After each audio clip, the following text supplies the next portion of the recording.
and gentlemen, good morning. My name is Helen So. I'm Senior Researcher at our Hong Kong Foundation and your MC for today. Now, on behalf of our Hong Kong Foundation, I would first and foremost like to extend a very warm welcome to all of you joining us with our Insight Forum today. Now, our topic is the future of Hong Kong as international financial center. And we are absolutely honored to have with us today Professor Lawrence Lau, Vice Chairman of our Hong Kong Foundation, who is also Ralph and Claire Landau Professor of Economics at the Chinese University of Hong Kong and Kwok Lee Professor in Economic Development, Emeritus at Stanford University, to speak to us on this highly anticipated subject. Now, may I first invite Mrs. Eva Cheng, President of our Hong Kong Foundation, to give us a welcome remark. Mrs. Cheng, please.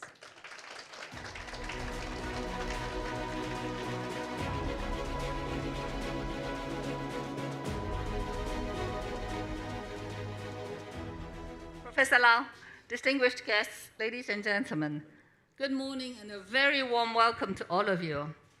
Well, our Hong Kong Foundation today takes great pleasure to present to you the first of a series of 3 Insight Forums around the theme Hong Kong Way Forward. Now, 2022, as we all know, is a milestone year for Hong Kong. As we celebrate the 25th anniversary of the handover, we welcome our new Chief Executive, Mr. John Lee, and the 6th term of the Hong Kong SAR government, turning over a new chapter in the history of Hong Kong. But, as the saying goes, we all live in very tumultuous times. We're still fighting the pandemic, spooked by the flare-up in geopolitical tension far away in Ukraine and in nearby Taiwan Strait. We are also shocked by extreme weather conditions around the world. We're worried about battered economies here and there and the surging cost of living, and the list can go on. But then, on a more positive note, I think we must not forget that Hong Kong has always been very resilient, and we were able to rise above uncertainties and challenges, not just to overcome, but to revive and break new grounds. So the purpose of our Hong Kong Foundation's Hong Kong Way Forward series is to invite Hong Kong leaders with wisdom and insights to shed light on what the future holds. Today, we're very honored and delighted to have none other than the Foundation's respected Vice Chairman, Professor Lawrence Lau, to address us on the topic of the future of Hong Kong as an international financial center. After Professor Lau's keynote address, we will hear from 4 distinguished panelists, Mr. Nicholas Agusin, Mrs. Amy Low, Dr. Erju Huan, and Mr. Norman Chen. They are all very well respected, very well recognized, and busy leaders in the community. We're very grateful to all of you for giving us your time, and we look forward to hearing your insights in the panel discussion later. Last but not the least, I'd like to thank our venue sponsor, Hong Kong Land, for giving us the privilege to use this beautiful venue, the Hong Kong Land Centricity, for our Insight Forum. It's going to be a series. We are here today for the first forum, and we will be back again in September with the second, featuring Dr. Victor Ho, and in October for the third, featuring Mr. Bernard Chen. So please, watch out for more news to come. And without further ado, may I invite our keynote speaker, Professor Lawrence Lau, Ralph and Claire Landau Professor of Economics, the Chinese University of Hong Kong, and Kwok Lee Professor in Economic Development, Emeritus, Stanford University, to share with us his wisdom and insights. Professor Lau, please.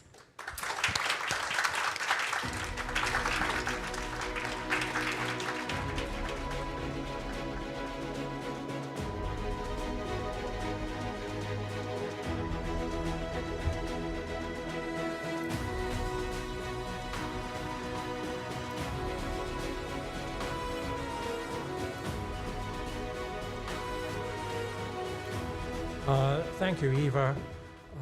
Distinguished guests,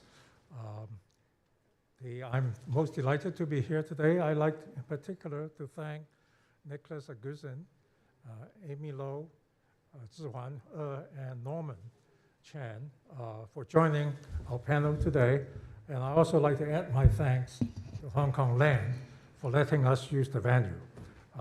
But I will actually put my PowerPoint up on my website, okay, sometime in the next day or two. So you feel free to download.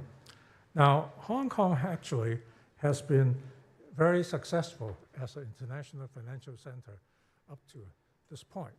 Now, what we want to know is what does the future hold for Hong Kong? And I want to, first of all, start with a review of the global trends, because the world has changed over the last, certainly over the last 50 years, but even within the last 5 years, the world has changed a lot. First of all, I want to say that the center of gravity of the world economy has been shifting from North America and Europe to East Asia, and within East Asia to China in particular. And this is happening in GDP, in international trade, in wealth, and in manufacturing, and in innovation. Okay, so it's really a continuing trend. Now, you might say that, okay, there's the epidemic, but we hope that the epidemic will just be a blip if you look back, say, another 10 years. Okay. Now, the Chinese economy will be growing faster than those of North America and Europe in the next 10 years. Chinese real GDP is actually, per capita, is actually still in a range which allows the GDP to grow relatively fast. I'll show you a chart a little later. My own forecast is that by 2030, the real GDP of mainland China at market prices will reach parity with that of the US at around 30 trillion in 2021 prices. Now, the World Bank and the IMF, they've been claiming that the Chinese real GDP is actually higher than the US already, okay, based on purchasing power parity prices. But you cannot eat purchasing power parity prices, so I'm sticking with market prices. With the growth of real GDP of 6% and the national savings rate in excess of 40%, the wealth of Chinese households and institutions will be growing by leaps and bounds. It is this wealth in China that will drive the Chinese demand for assets, both domestically as well as abroad, because of the need for diversification. Now, this is a comparison between 1970 and 2020. You can read, even I cannot read, but there's small print. But notice the red wedge. That means China was only 3% of world GDP in 1970. By 2020, China is almost 20%, 17, 18% of the world economy. In terms of foreign trade, you have the same situation. Less than 1% of world trade in 1970. Today is actually almost 12% of world GDP. And similarly, you can see the shrinkage of the American share and the expansion of the East Asian share. Now, this is the chart I told you about. On the vertical axis, we have the rate of growth, real rate of growth. On the horizontal axis, what we have is the per capita real GDP. Now, the red dots represent China, the yellow dots, Japan, and the blue dots, the United States. Now, what you can see is that within the range of China, per capita GDP is now within the range between 10 and 20,000 US dollars. Okay? But you can see in this range, look at the yellow dots and the blue dots. They're actually quite high. And average, certainly average would be around 6%. So that's really why I said that China can no longer grow at 9 and 10% per annum. Okay? Those days are over, but it can continue to grow at around 6% per annum on average over the next, say, a decade or so. Now, this is another interesting chart. On the upper side, I have the savings rate of China, and the blue line is the savings rate of the United States, national savings rate. You can see the Chinese savings rate is over 40%, and the US savings rate is below 20%. Okay, all you have to do is ask yourself, if you save 40% and your neighbor only saved 20%, what happens 10 years later? Right? You'll be vastly wealthier than your neighbor. Okay, so this is actually what's going to happen.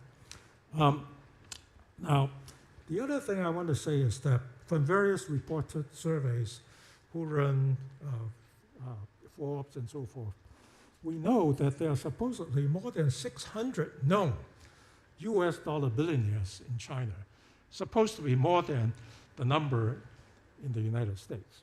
These are known billionaires. There may be many more unknown US dollar billionaires in China. And over the past decade, many successful Chinese enterprises have emerged. In the 2022 Global 500, Fortune Global 500 survey, there were 145 Chinese enterprises compared to 124 US enterprises.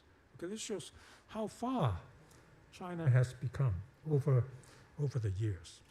Now, the capital needs of these Chinese enterprises will provide the basis for the supply of both equity and debt securities in the Hong Kong capital market. China has also recently become the top country in terms of the total number of the top 1% most frequently cited scientific and engineering articles published by its nationals. This is just recently. Okay, now this shows that in terms of innovation, China is also beginning to come into its own, because it's no longer just a copycat, just imitation, and is coming there. And so it's on the verge of a breakthrough in innovation and technology. There will be many startups in China, and of course also many failures resulting therefrom. But I think a small number will manage to become unicorns, okay, which is also the case in the US. Okay, you have many failures, but this provides the basis for Hong Kong, Shenzhen, and the Greater Bay Area to become the venture capital and startup hub for China and East Asia. The vast Chinese market attracts entrepreneurs, innovators, and venture capitalists because of its economies of scale. Okay? That's why Hong Kong can never make it on its own as a venture capital hub, but Hong Kong with the mainland, with Shenzhen, can actually become a major startup and innovation hub. Okay. Now, the next trend I'd like to look at is the China-US strategic competition. Okay. We have to accept the fact that this will be the new normal for the coming 10 years. Okay. The decoupling of the Chinese and US economies, including the capital markets, to a certain extent, is inevitable. Okay. We have to accept the fact. Maybe it'll get better after 10 years, but we have to accept the fact that some decoupling is inevitable. It would bring challenges as well as opportunities to Hong Kong, for example, through the repatriation of Chinese enterprises currently listed abroad. I mean, we read that 5 large Chinese enterprises have delisted from New York, and most likely, if they don't have a listing in Hong Kong already, they will have a secondary listing in Hong Kong very soon. Hong Kong can also intensify its collaboration and cooperation with continental Europe. To the continental European countries, China is viewed as the most important customer, not a competitor. The China-US strategic competition would also accelerate the use of the Renminbi as an international medium of exchange. Okay, that is also inevitable. Now, let me talk a little bit about renminbi internationalization. Renminbi has been current account convertible since 1994. That means you can spend any amount buying and selling, and there's no problem. Okay, but there are restrictions on capital flow still. Okay, and that actually gives Hong Kong a slight advantage in the sense that we don't have any capital control. But I want to say this following. 10 years ago, or slightly more than 10 years ago, China settles all of its international transactions in the US dollar. Okay? But today, that has changed. Okay? And this is because if you really think about it, own currency settlement between two countries is always better because it reduces the transactions cost. You don't need to change your currency into dollar and dollar again to another currency, and it reduces the exchange rate risk. Okay, so if countries can trust each other's currency, it's always better to do it in their own currency. Okay, and that is really happening. More and more countries have entered into own currency settlement agreements with China. For example, Indonesia, and of course Russia. Russia doesn't have too many choices. But they settle their international transactions with China in renminbi and their own currencies. Thus, what would happen eventually is that households and institutions in these countries, they will hold significant renminbi balances. Okay. Especially if they run a surplus in trade vis-a-vis China. Now, if you think about infrastructural projects in ASEAN and Belt and Road countries that use Chinese contractors and equipment, they will require renminbi financing. And this can be done through renminbi-denominated bonds in Hong Kong, bought and sold in Hong Kong in renminbi. Hong Kong is clearly the global center for offshore renminbi. Now, this chart shows you the renminbi share of settlement, renminbi settlement in China's foreign transactions. You can see it reached a peak around 2015. Then because of a sudden drop in the renminbi, people stopped doing it. And it took a little while to recover. But this is now actually up to around 40%, holding steady around 40%. It might actually increase some more in the future. This other chart is also interesting. The red columns are the share of world trade in 2020. Okay, and you can see that the blue column is the share of world settlement in that particular currency. The first two columns refer to the US. You see, even though the US share of world trade is around 11, 12%, its share of world settlement is 40%. That means plenty of third countries, they settle in US dollars. Okay. Now the second country is the Eurozone. You can see the Eurozone itself, they account for about a quarter of world trade. And they also have other countries settling in euro. Okay, so they're hitting above. Now, if you look at China, Chinese trade share is actually higher than the US, the red column to the fifth. But China, the renminbi only accounts for 2% of world settlement. Okay, well, what this says is that there's plenty of room for the increase of use of renminbi in world settlement. And it will actually occur gradually and increasingly. Okay. Now, now we know the following is true: the Hong Kong dollar and the renminbi, they circulate freely and widely in Macau. Okay, even though neither one of them is legal tender. You cannot use Hong Kong dollar or renminbi to pay fines or taxes in Macau. You have used the Cantonese pataka, but other than that, I think all the shops in Macau, all the casinos, they'll be happy to accept your Hong Kong dollar or your renminbi, okay, and perhaps even the US, the greenbacks, okay. But I think within the Greater Bay Area, it is expected that the Hong Kong dollar, the Cantonese pataka, and the Chinese yuan will circulate in parallel. Okay, I mean that's what makes it a region. Greater Bay Area is to have circulation of all three currencies.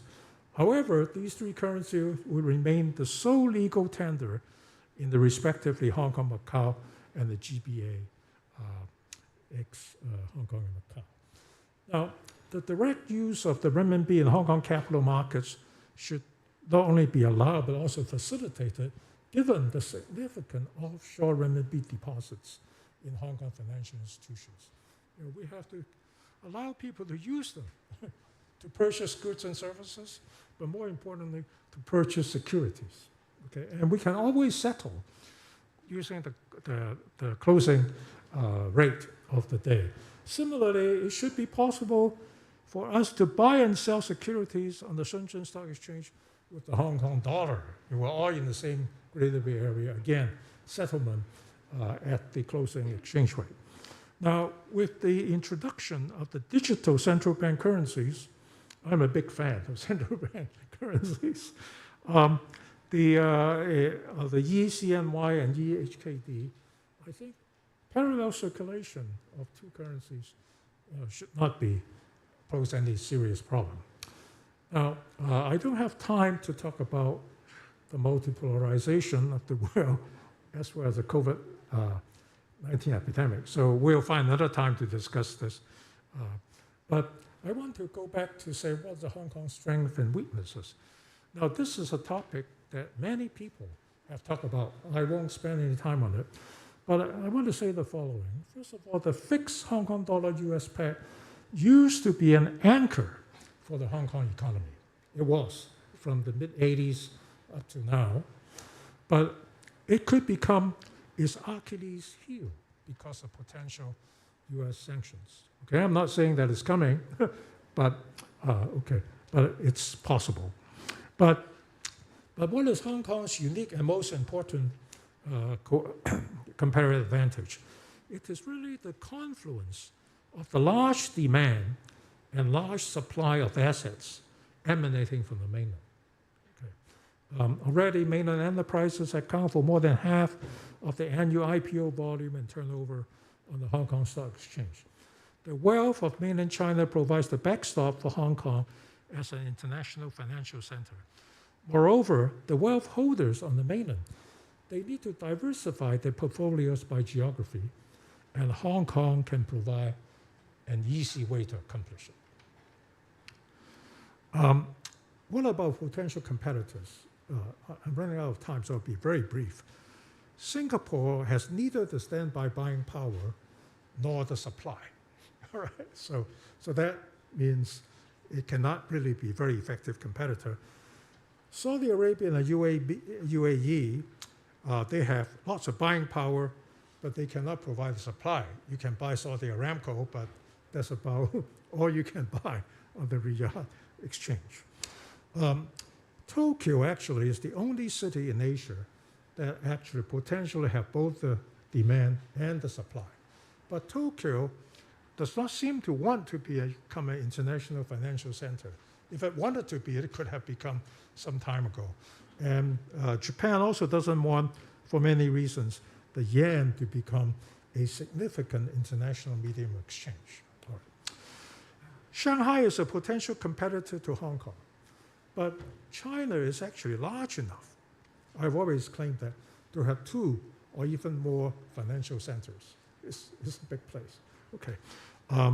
So there should be an appropriate division of labor between Hong Kong and Shanghai.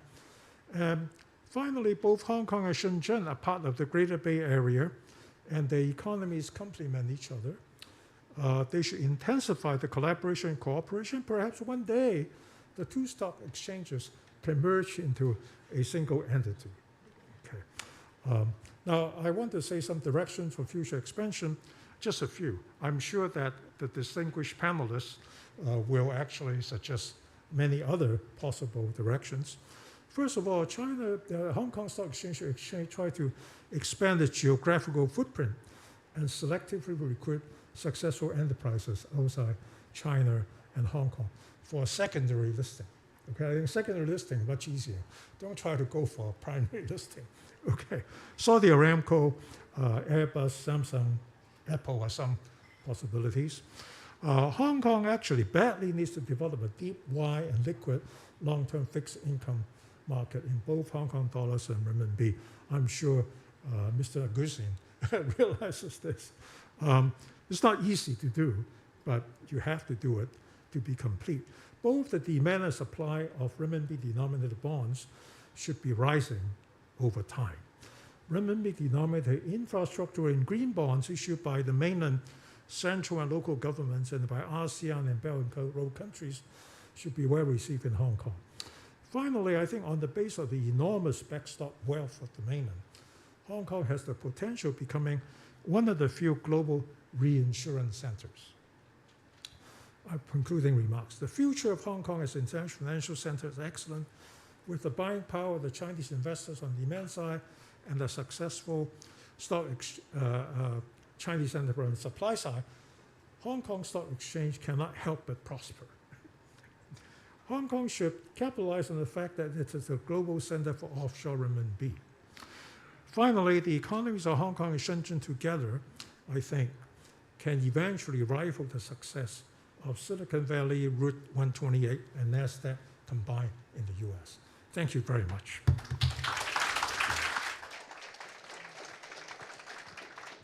Thank you, Professor Lau. Thank you so much for your very enlightening and illuminating keynote. Now, as Mrs. Cheng mentioned earlier, for this event, we are also very honored to have 4 distinguished guests join us in person to share their thoughts and experiences in response, before, of course, then joining Professor Lau for a panel discussion afterwards. May I first invite up to stage Mr. Nicholas Aguzin, CEO of Hong Kong Exchange and Clearing Limited. Mr. Aguzin, please.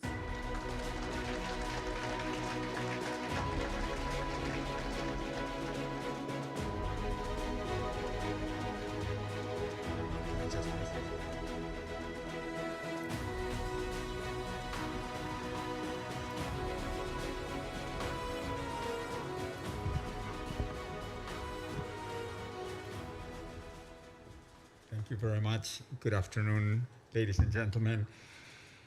Thank you very much for that presentation. I think it sets a great foundation for my comments and for the discussion that we're going to have afterwards. It's great to be here, and thank you for our Hong Kong Foundation for organizing this Insights Forum. Many of you know that a little over a year ago, almost a year and a half ago now, I joined the HKEX after 30 years at another institution. Actually, never changed jobs in my life. I mean, I had one job my whole life, and a lot of people ask me, okay, why HKEX? Why are you doing this at this time? And the short answer is that I thought this was an exceptional opportunity. And it was the right time and definitely the right place, which are very relevant things to discuss today at this forum. Now, maybe a lot of you are thinking, but how about all the complex backdrop, geopolitics, macroeconomic volatility, the pandemic, and all of this? And of course, I did not overlook any of these headwinds and everything that we have to contend with right now, and all the challenges that we're facing in Hong Kong. But I have always been interested more in the long-term perspective, not in the short-term view. And I have always tried to focus on the facts and just get the actual figures. So let's take a look at how Hong Kong performed as an IFC in recent years. Hong Kong in 2022 ranks as the world's 3rd global IFC in the latest Global Financial Centers Index. It actually was named by the Fraser Institute of Canada as the freest economy in the world, number 1. Our markets have remained deep, liquid, vibrant. The turnover of our exchange has been last year 167 billion Hong Kong dollars. That is a 92% increase compared to 2019.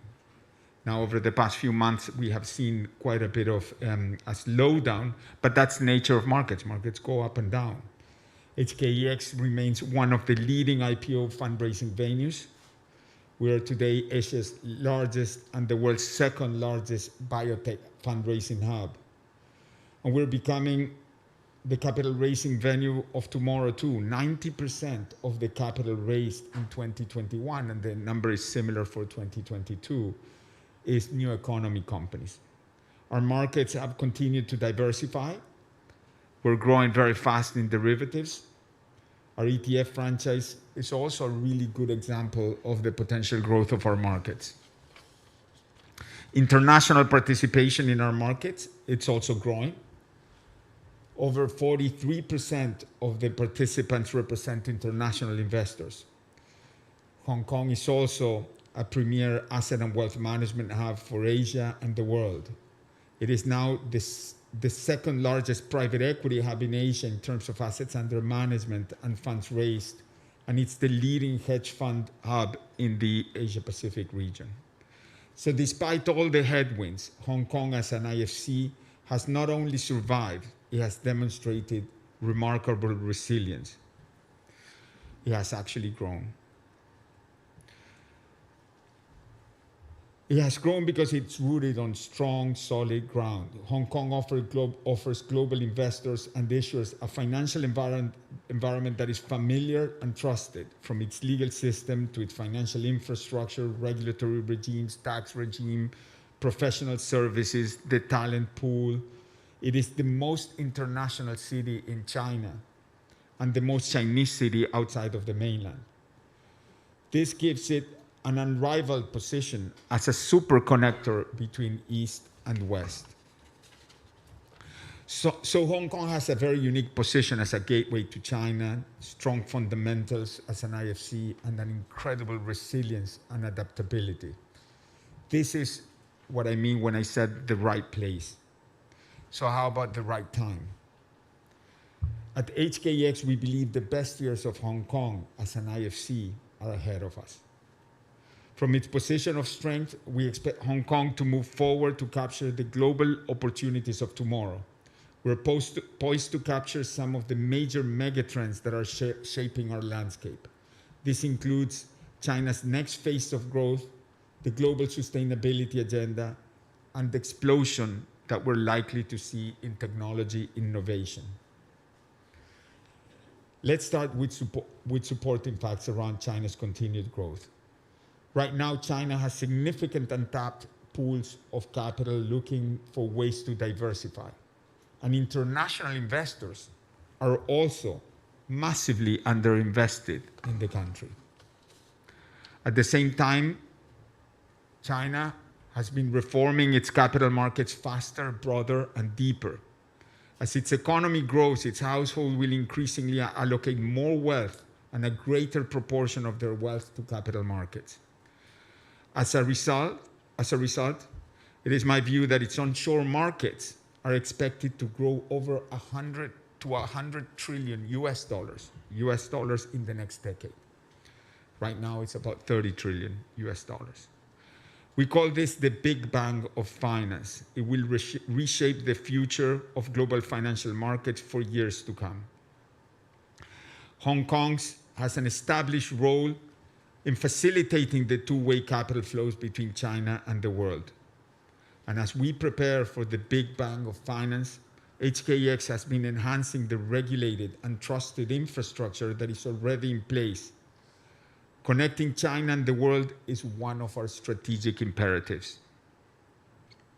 When we look at the opportunities connected to sustainability, this is clearly the right time too. While the COVID-19 pandemic has been very difficult, it has also helped to crystallize thinking across the world on other global challenges such as climate change and sustainable growth. Consumers and investors expect business to drive, support, and reflect the changes they want to see in the world. The road to net zero carbon is a long one and will require a lot of capital. This is particularly true for China, as the world's fastest growing economy and the largest carbon emitter. It will need over 20 trillion US dollars of green investments in the next 15 years to meet its decarbonization goals. Hong Kong has a key role to play in supporting these roles. Its potential as a green finance center is recognized by China. It has been designated as the Green Finance Center for the Greater Bay Area. And HKEX plays a vital role in supporting mainland and Hong Kong companies on their net zero journey through listing regulation, education, and innovation. We're creating a sustainable finance ecosystem with the right channels and products that help finance a low carbon and sustainable economy. And then there is the relentless march of technological innovation. This also has been brought into sharper focus by COVID-19, from the speed at which viable vaccines were developed to the use of digital technology to keep economies running and connected during the lockdowns.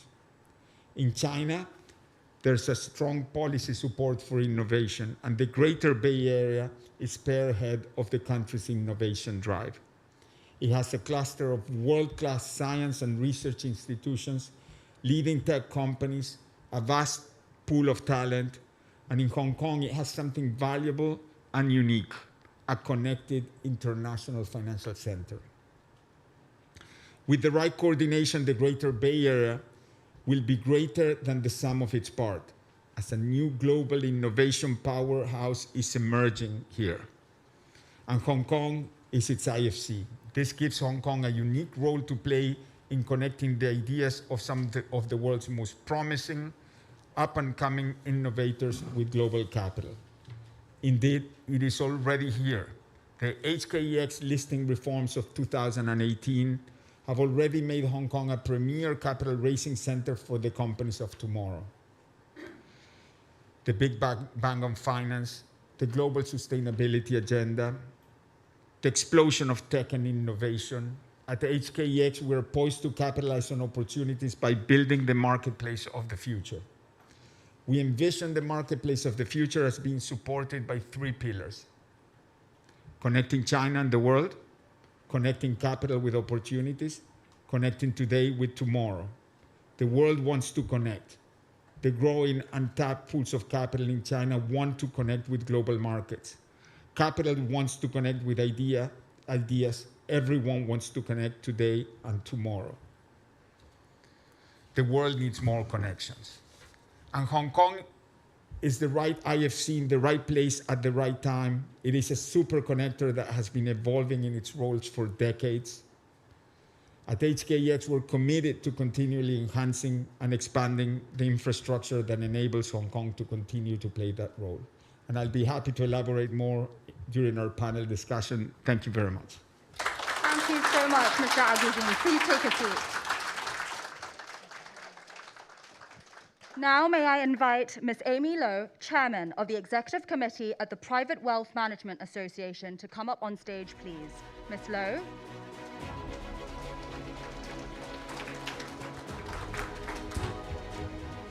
So good afternoon, ladies and gentlemen. First of all, I would like to thank our Hong Kong Foundation for having me to share the wealth management industry and how we enhance the Hong Kong as an international finance center. Perhaps let me share with you a few data to show how important the wealth management industry for Hong Kong. I've been in the industry for 30 years. Over the last 30 years, we have seen significant growth in the wealth management industry for Hong Kong. But just to give you a number, so the asset under management in Hong Kong amounted to Hong Kong dollar 10.5 trillion. That's significant.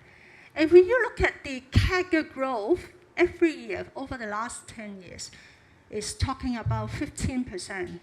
And particularly for the last few years, back in 2019, we are talking about annualized growth rate of 21%. So that's significant. Obviously, what really also important for all of us is also to look at the ahead, what kind of growth are we talking about here, okay? So that's one number that I want to highlight to all of you.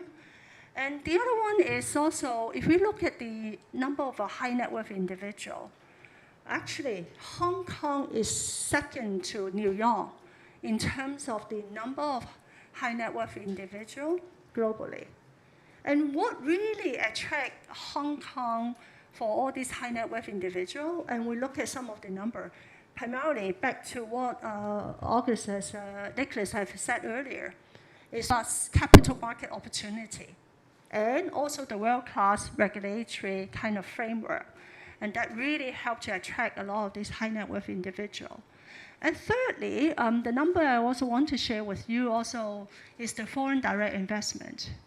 Actually, Hong Kong also ranked number 3 after China and also Mainland and US.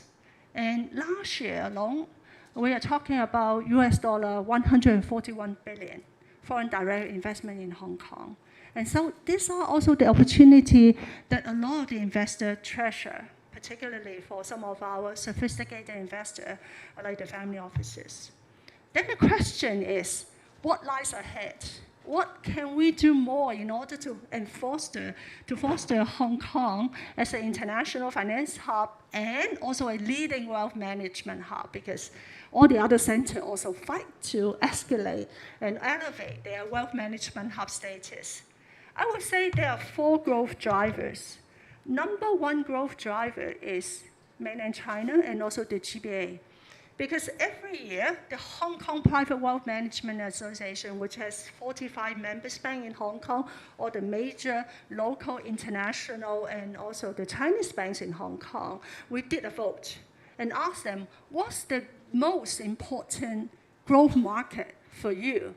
And unanimously, all the survey members banks said, China is the number 1 growth market. Then the question will come, okay, there are concerns about the growth in China, given all the geopolitical situation and also the pandemic, the lockdown. And I would also like to share with you the number that we have on the wealth report from Huron, China. So in 2021, if we look at particularly one segment, those families who have total wealth of over 100 million renminbi, actually we have seen 2.5% increase in this category, and that amounted to 130,000 households. Okay, so while we see some signs of slowing growth, the figure also, the numbers speak for itself. There's still a lot of wealth creation down there. And perhaps I can also share with you the number, because in the past we've been also conducting a lot of those billionaire reports. In China, we are talking about 1 new US dollar billionaire in every 2-3 days. So that's the amount, the pace of wealth creation. So obviously, when the soil is fertile, everybody wants to farm here. So lately, the association also did a survey looking at where are the banks housing or having the regional wealth management head in the region, be it in Hong Kong, in other locations. And interestingly still, 2/3 of the regional head of wealth management industry sit in Hong Kong. And as commercial organization, you will go where the opportunity lies. And so meaning the soil is still very fertile out here. And as a matter of fact, we've been seeing really talent war, and also every bank here try to fight for increasing market share. And the other opportunity that linked to the mainland China is also the GBA, the Great Bay Area. Because with the Great Bay Area, you're talking about 11 cities, 80 million population, and 1.7 trillion GDP. So for banks like us, rather than going every city, GBA, focusing on GBA. And you have that 80 million population that I can target to. Obviously, right now, we also look for the border to open. And that's also critical. But otherwise, this is also represent a lot of opportunity there with the GBA, the Great Bay Area. So I know some banks are also building up the GBA team in targeting all the high net worth, ultra high net worth individual in the region. And this other location, other center will not have that kind of advantage, the proximity.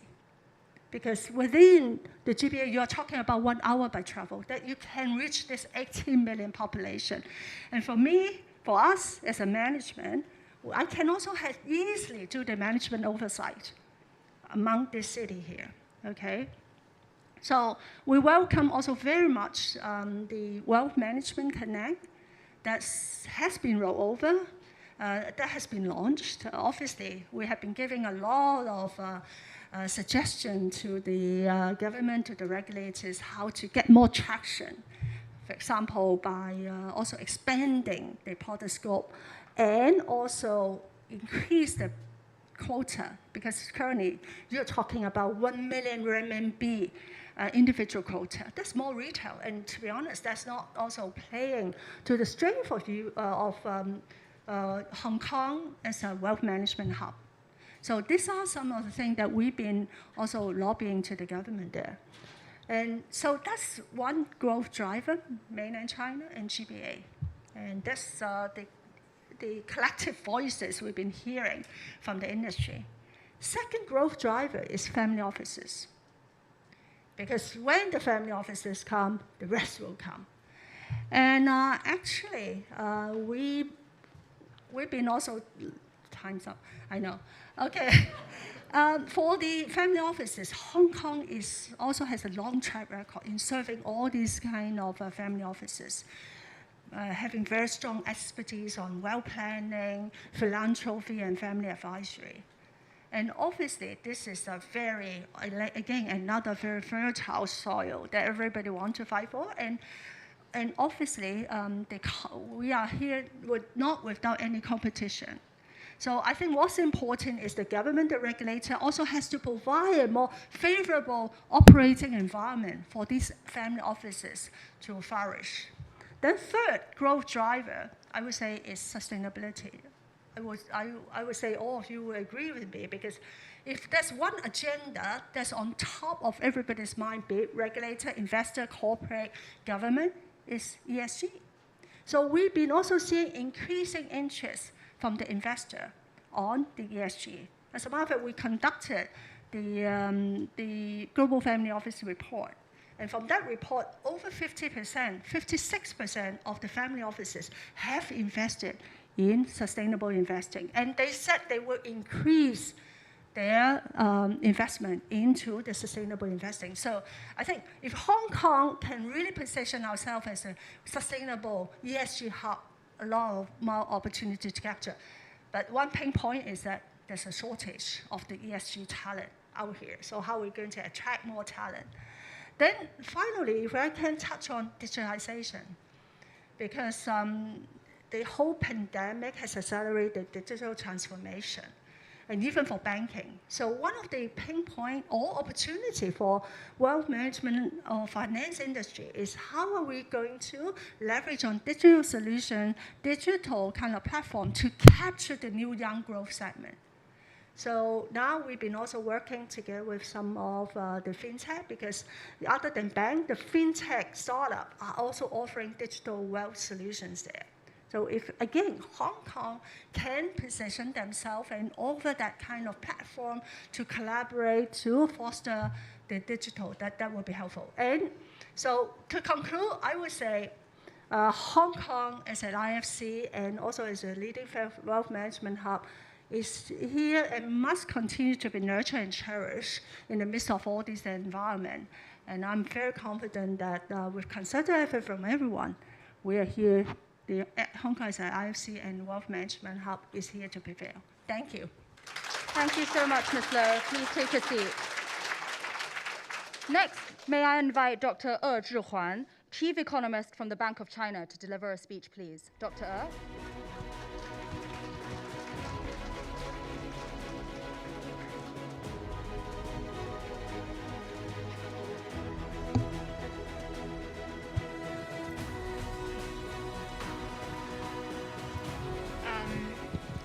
Dear distinguished guests, ladies and gentlemen, good afternoon. It's my great honor to participate in this panel discussion. Professor Lau's presentation is very enlightening and inspiring me to share with you 3 points. Over the past decades, the journey of RMB internationalization added a new and powerful driver to Hong Kong's international financial center status. In recent years, mainland China has put most of the cross-border RMB business pilots in Hong Kong, which cultivated the Hong Kong RMB business. Benefiting from the interconnection mechanism with mainland China, the RMB business in Hong Kong developed very rapidly. And now Hong Kong has developed into the world's largest RMB capital pool, the world's largest offshore RMB foreign exchange market, and the world's largest RMB dim sum market. All this development further consolidate and strengthen Hong Kong's international financial center status. That's the relation between the RMB internationalization with Hong Kong's financial center development. I want to share you the 3 points. The first one is,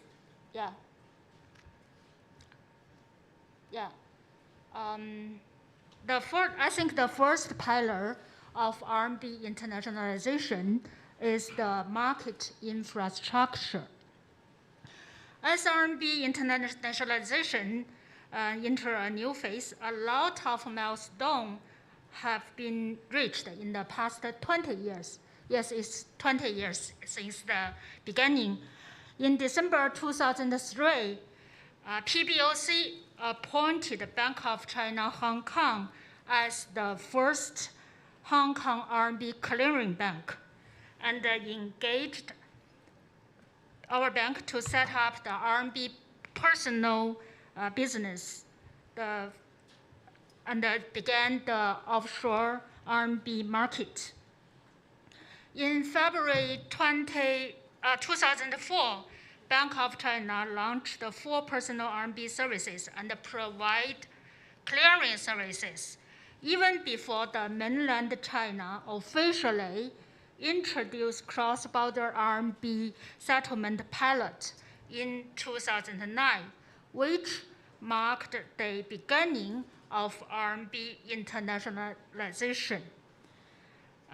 In the past few years, PBOC appointed 27 clearing banks worldwide and built up an extensive global RMB clearing network, covered major financial centers.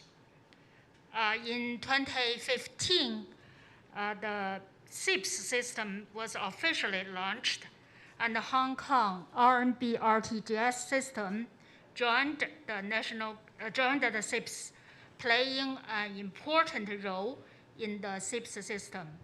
Nowadays, the vast majority of RMB clearing business in Hong Kong has been switched to SIPS. And the Hong Kong offshore RMB market infrastructure included the Hong Kong multi-money RTGS system, the clearing and the custodian system for debt instrument, the central market unit, security settlement system. All of this system build a network and provide a strong foundation for RMB business in the global market. The second pillar of the RMB internationalization is the policy framework. I list all the related the policy framework, including the current account, the capital account, and the financial market connection. And all of these policies was show that the RMB internationalization was a policy-driven.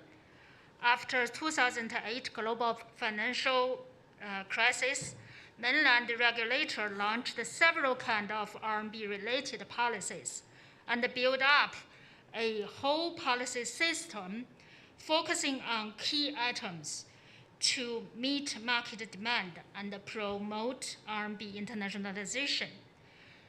The scope of RMB business in Hong Kong was expanding along with the policy change. I won't go through every policy, but I think all this policy is the RMB business, provide RMB business a strong basis. In recent years, RMB business in Hong Kong has continued to rebound from current account to capital account, and the investment and the financial business, asset management and the financial products trading become more active. The third pillar of RMB internationalization is the financial market opening in mainland China. RMB internationalization and the opening of financial market in China has been carried out simultaneously and mutual benefit each other, which is a major feature of the China's market opening. Given China's steady economic growth, global investors have been interested in investing RMB assets for years, and Hong Kong played a very important role in this process. Now, Hong Kong is the offshore RMB clearing center. Every data show that Hong Kong's role in RMB internationalization increased significantly. According to SWIFT data, Hong Kong's RMB payment value accounted for 72.3% of the worldwide in last year, making Hong Kong the global main RMB clearing hub. Also, we can see Hong Kong's markets, deposits, and loans. The scale of Hong Kong's RMB pool has exceeded 92 billion last year, accounting for more than 50% of global share. And Hong Kong's RMB investment and financing business rebounded quickly. The balance of RMB deposit in Hong Kong has risen from 6 billion at the end of May 2004 to nearly 900 billion at the end of April this year, an increase more than 100 times, and provide basis for RMB in the global use. But Hong Kong, looking forward to the development of Hong Kong's global offshore RMB hub, we still have many things to do. At least the 6 items. I think at the policy level, the mainland China has incorporated RMB internationalization into national development strategy, showing its determinant to promote the international use of RMB. The 14-5plan clearly states to promote RMB internationalization steadily and cautiously, maintain market-oriented and corporate independent choice, and create a new mutual beneficial cooperative relationship based on the free use of RMB, which create a blueprint for the development of RMB internationalization. To conclude, Hong Kong's global offshore RMB business hub has entered an important strategic period. With support from the central government and the efforts of the Hong Kong government and the society, we will continue to push Hong Kong to the higher level as the global offshore RMB business hub. Thank you. Thank you, Dr. Please take a seat. Now, last but not least, it's my honor to invite Mr. Norman Chan, former Chief Executive of the Hong Kong Monetary Authority, to deliver a speech, please. Mr. Chan.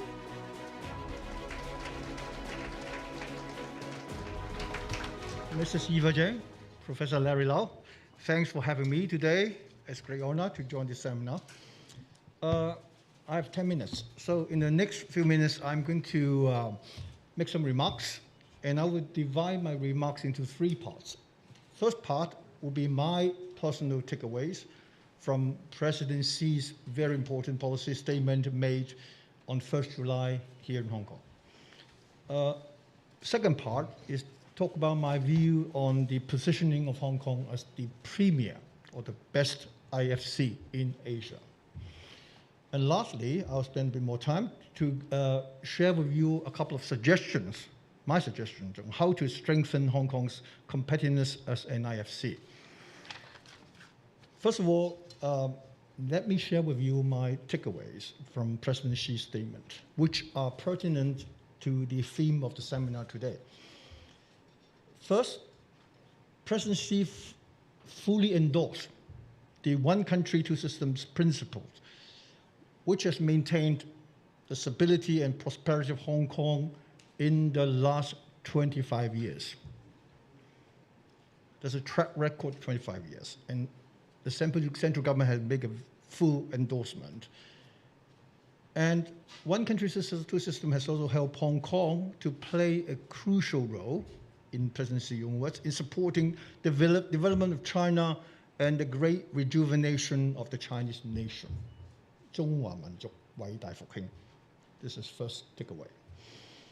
The second one, President Xi also said that as one country, two systems is such a good and resilient system for Hong Kong and for the nation, there is no reason or need to change it after 2047.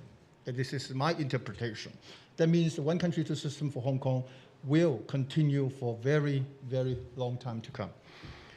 The final one is that President Xi said the central government cherishes the uniqueness of Hong Kong and its contributions to the nation, and will support Hong Kong's continued development as, amongst other things, an international financial center. These are very important messages and, more importantly, assurances from the central government, which provide the foundation and confidence for Hong Kong to continue to charge forward under the one country, two systems principles. This is my part one. My second part, how do I see the position of Hong Kong as the premier IFC in Asia?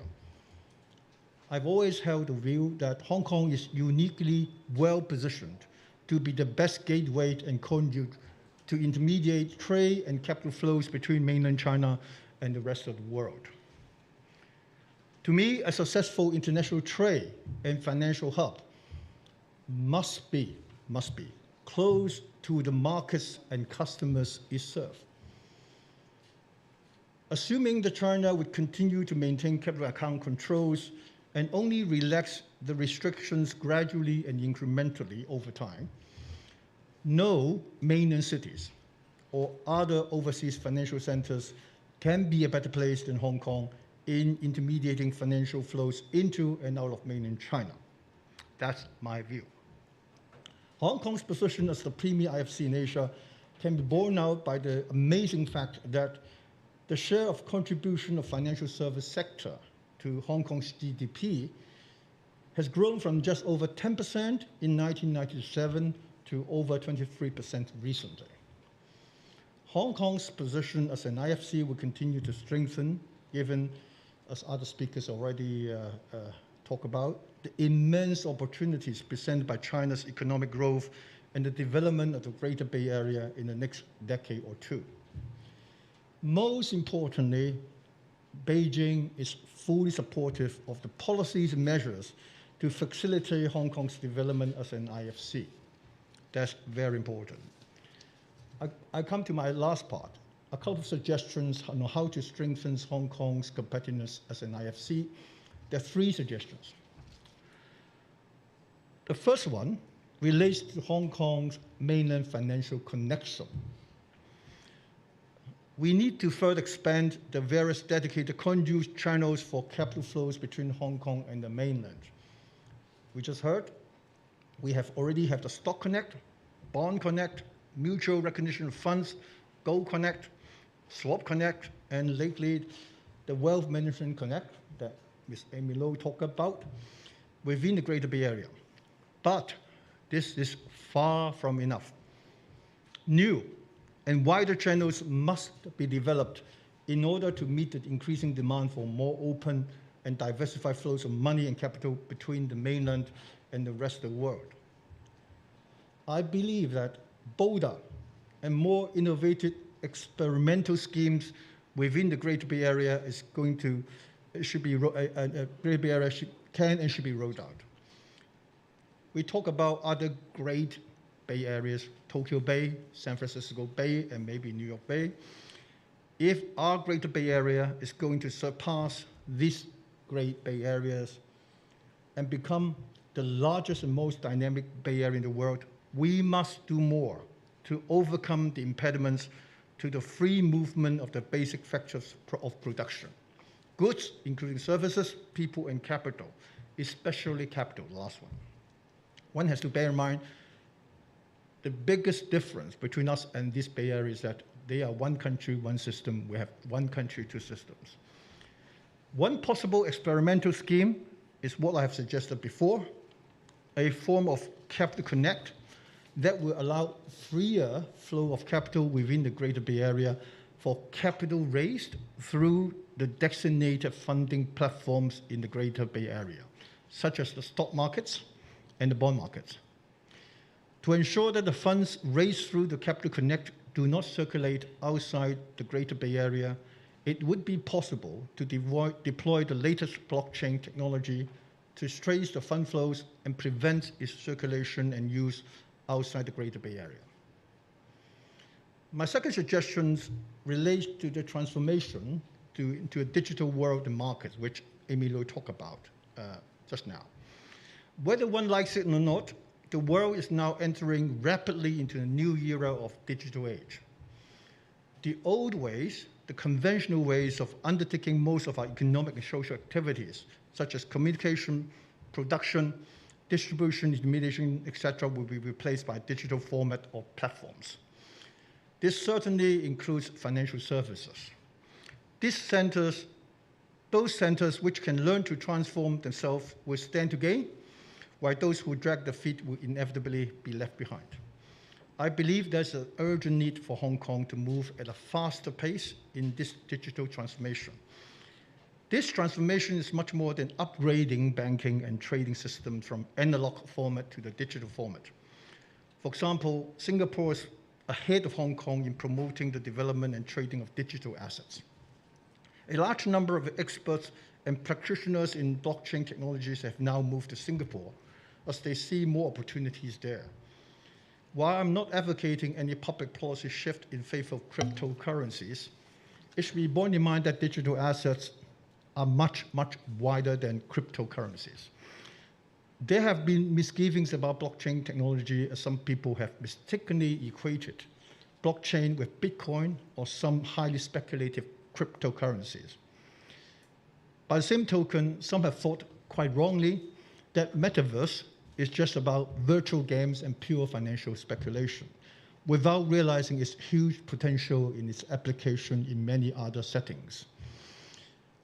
For example, the use of virtual reality or augmented reality in a metaverse context to conduct business meetings or social gatherings present very exciting and profound prospects.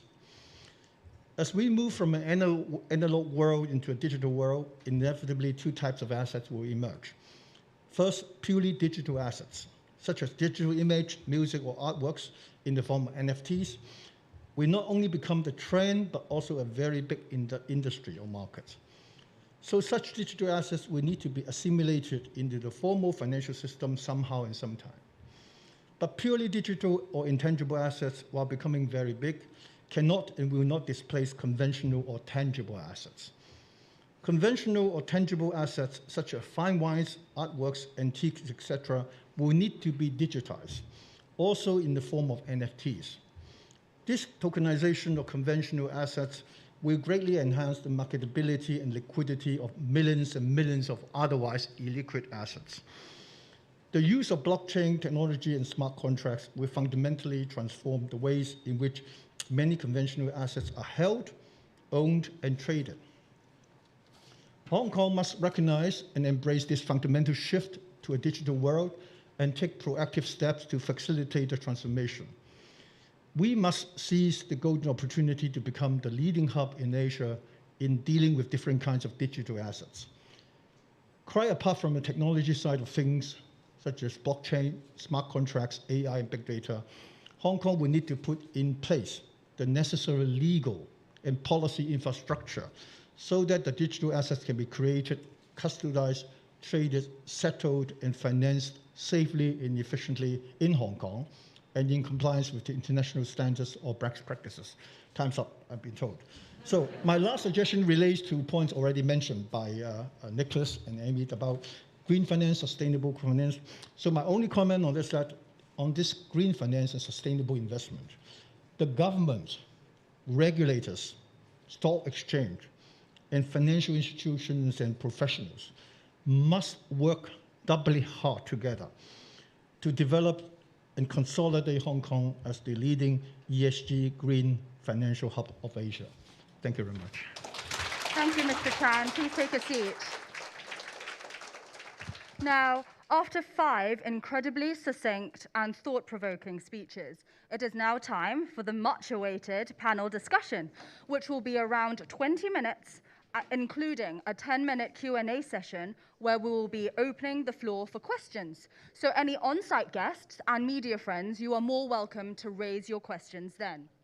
Now, this panel discussion will be led and moderated by none other than Professor Lau himself. So now, without further ado, may I invite all speakers back on stage to take your seats, please. Let's give them a few more moments.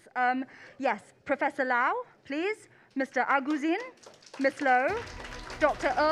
and Mr. Chan, please. Thank you so much. And Professor Lau, the floor is all yours. Thank you very much, and thank you to all the speakers, great speeches. I won't take up any more time because we are running out of time. Let me ask each one of you a question. Let me start with Nicholas. Very, very insightful talk. But I want to ask you in particular about the Big Bang in finance. That's interesting. I was thinking, what could it mean? I think, do you mean that the Big Bang of finance is all of a sudden China lifts up all capital controls? Okay, because that is really where all the money, to the extent that it wants to come out, will be coming out. And all the money that wants to go in would be going in. Is that what you have in mind? It's a little bit different. I mean, and actually your presentation provided a really good background, so it'll save me a lot of time.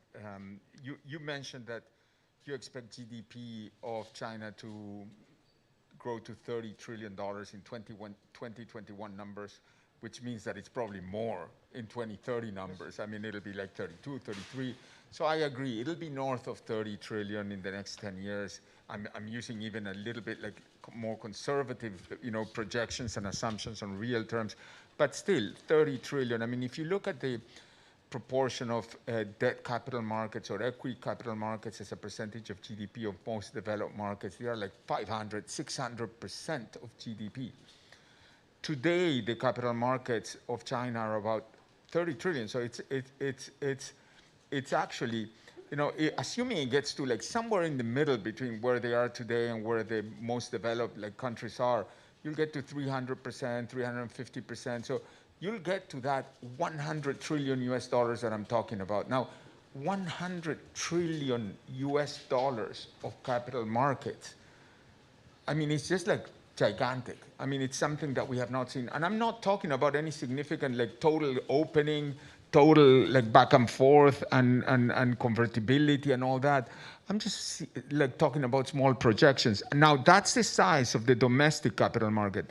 Now, think about flow, okay? Because that's just the amount. But then there'll be significant flows between the world and China. And I mentioned China is massively underinvested internationally. The investors, very little investors invest overseas.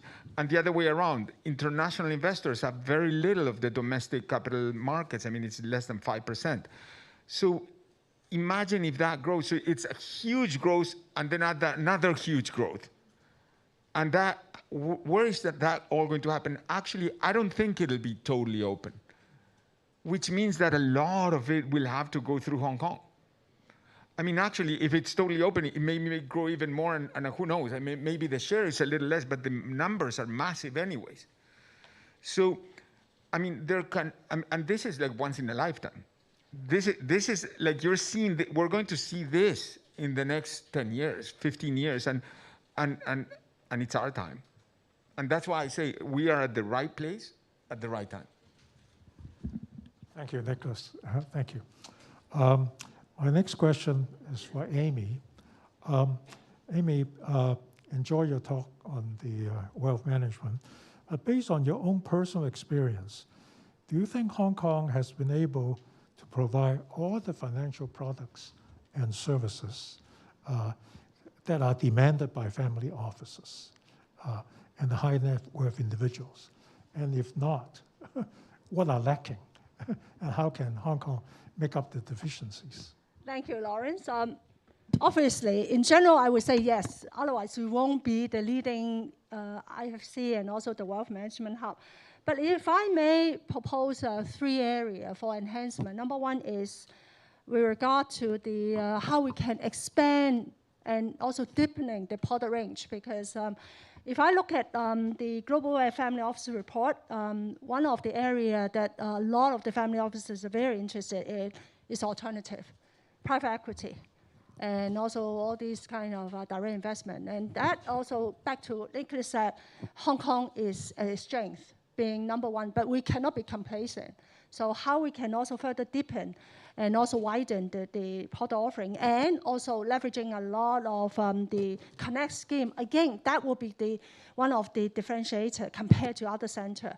Number 2, I would say is, while I must say, because as an industry association, we've been talking and also lobbying a lot together with regulator. The regulator have been also very responsive, but we got feedback from the industry is that with regard to, for example, investor suitability, there's still a kind of a difference between the retail and also the sophisticated investor. But the current regulator investor protection kind of framework doesn't really differentiate that much.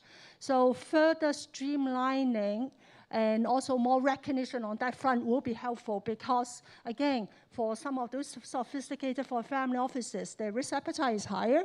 So a lot of those disclosure might not be helpful. And then the last but not the least is also the whole infrastructure, because the competition is very keen among the different booking centers. So how we provide more incentive, be it now the government is also looking at the tax concession scheme, that's on the right direction. And and also, if I may echo what Norman said earlier, we've been seeing increasing interest in digital asset. While I must say, crypto is just one type of the digital asset. It's the blockchain technology behind it. So how we can, so we welcome regulation, regulatory kind of guidelines on those digital assets, but that's also an area for growth. Thank you. Thank you, Amy. My next question is to Zwan, and basically on the Renminbi. As you know, the Hong Kong dollar and the Renminbi already circulate freely in Macau. Okay, you can use it for any purposes. You don't have to exchange for the Macanese pataka. But they are not legal tender. Okay, if you have to pay a fine or pay taxes in Macau, you have to use the pataka. Now, I want to ask you, with regard to the wider use of the renminbi in Hong Kong, as well as the Hong Kong dollar in the GBA outside of Hong Kong, what do you think are the major obstacles? Thank you, Professor. It's a very good question. I think the RMB, Hong Kong dollar, and Macau currency used in GBA should, under the framework of the one country, two systems, three legal system, the whole framework. And from the GBAs is a very important area for China. I think there are two purposes for the GBA building. First one maybe is building the world-class city cluster. And the second is to participate in the global competition. And the currency competition is one of the whole competition. So the currency, we use RMB in Hong Kong, in Macau. And if we want to use more Hong Kong dollar in the other city except Hong Kong and Macau, maybe we should increase the connection between the two sides. We need more policy easing to solve the cross-border settlement to make a more use scenario for the whole the three currency. Thank you. Do you think the introduction of do you think the introduction of the digital currencies will help?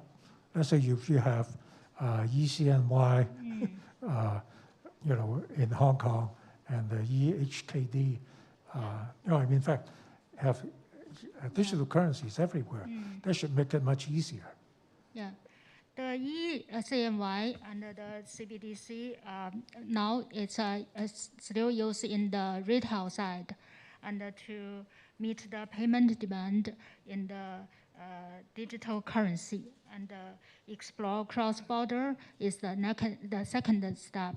I think if we can see that the financial institution in Hong Kong have participated in the testing of e-currency used in Hong Kong. And also our institution in Hong Kong contribute to blockchain trade finance study. And the M-Bridge, I think is a project held by the Hong Kong MA through bilateral and multilateral monetary cooperation. Yeah, in this way, I think maybe in the future, it's helped to improve the currencies used in the whole place. Thank you. Okay, thank you. Finally, let me ask Norman. Norman is an old friend, so I'm going to take advantage of the situation to ask him the following question. It is well known that Hong Kong doesn't have a monetary policy, okay, because the interest rate, because of the PAC, is basically determined by the Fed, right? And then because of the currency board system, we also cannot change the money supply at will, okay, So, so basically, let's say the Hong Kong government has very few instruments it can use to affect the economy, right? So my question is the following, is that we actually still have, in principle, the freedom of fiscal policy, right?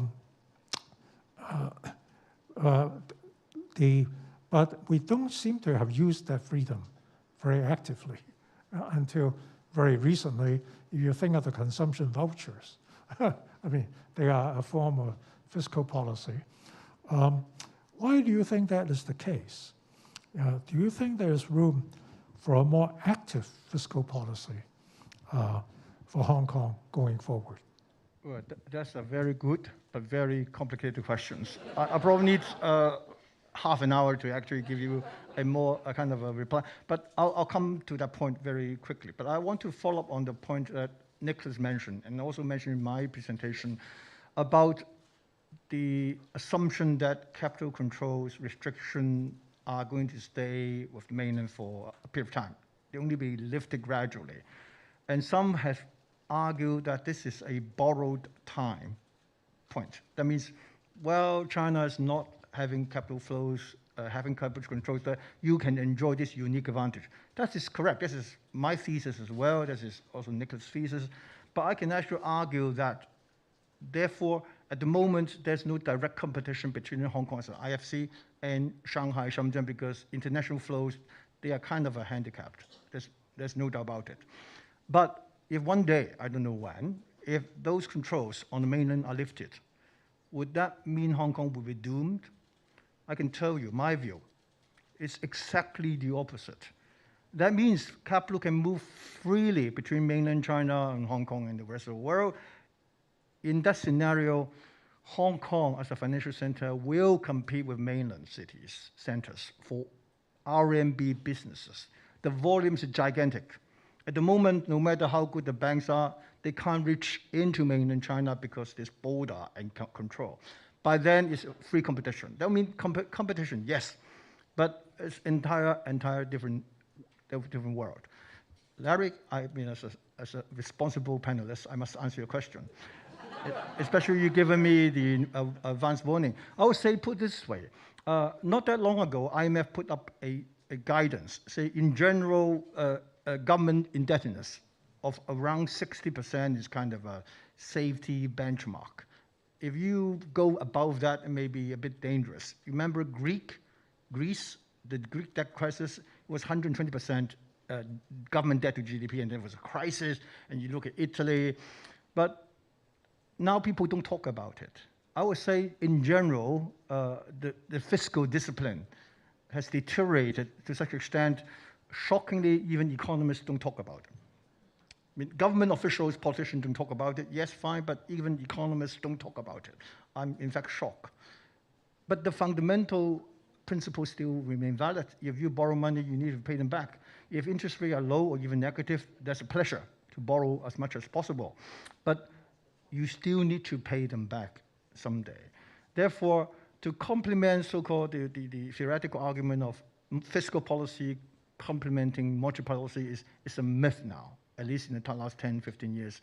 Hong Kong is actually much more privileged because of fiscal discipline over the years. But Hong Kong is a very complicated economy. It's a small economy, a lot of imported goods and services, very big leaks. So fiscal expansion could lead to a lot of money flowing out of Hong Kong. On the other hand, we have a lot of imported inflation. So I think Hong Kong is already, like Singapore, in a better position to have fiscal kind of policy flexibility. We have, for example, the government issued vouchers, huge support packages. All of our fiscal surpluses accumulate over the years. We're not borrowing money. We're not spending beyond our means, which, in a way, I'm not defending the government, but I think we're already in a better shape than most other countries. Thank you, Norman. I think we have time for maybe one question from the audience. I'm very sorry, but we are running out of time. So any questions from the audience here? Anyone?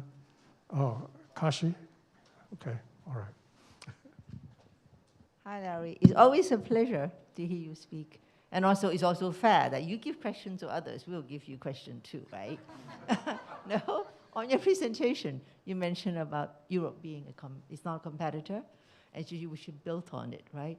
But given that China is a target for US, and US exerts so much pressure on its European allies, so you will see if China is still getting sanction and restriction from the US, inevitably it will affect Europe. It will also affect Hong Kong. So I'd like to see your insights. So what can we do about it? How can we circumvent, or what do you see the insight for Europe to help Hong Kong to maintain our position at IFC? Thank you.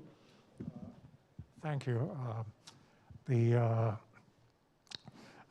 me explain the following. I think with the US-China rivalry, it is really about the maintenance of US global hegemony. Okay, so it's a much harder thing to settle.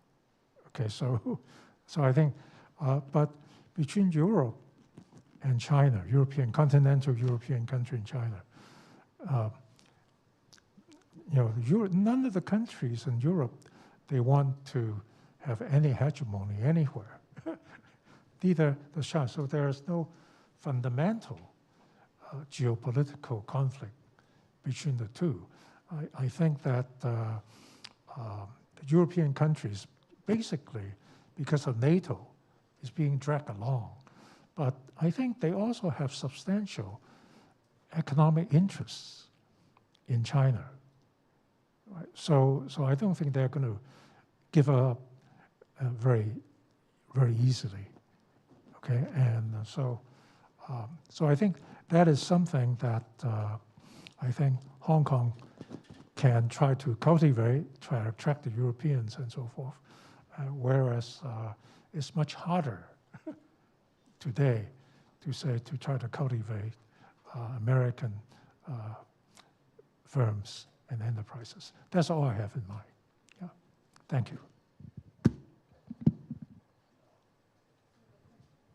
Thank you, Professor Lau. I'm afraid the time for today is up. So please, can you put your hands together again for our panelists to thank Professor Lau, Mr. Agustin, Ms. Low, Dr. and Mr. Chan for their invaluable insights, which has left us, I'm sure, yearning for more.